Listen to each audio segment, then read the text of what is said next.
உள்ளாட்சி அரசு செய்தியால் இணைவோம்.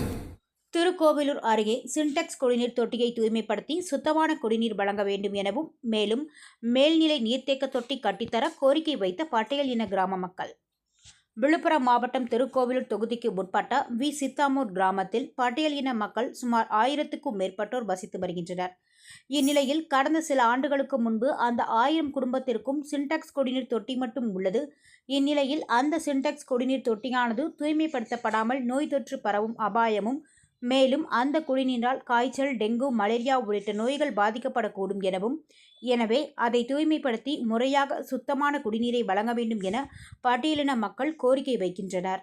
மேலும் அப்பகுதியில் சுமார் 1000க்கும் மேற்பட்ட குடும்பங்கள் உள்ளதால் புதிதாக மேல்நிலை நீர்த்தேக்க தொட்டி தர வேண்டும் எனவும் அப்பகுதி மக்கள் சார்பாக பாரதிய ஜனதா கட்சி மாவட்ட உள்ளாட்சி பிரிவு டி. குப்பன் கோரிக்கை வைக்கின்றனர். பேட்டி டி. குப்பன், விழுப்புரம் மாவட்ட உள்ளாட்சி பிரிவு.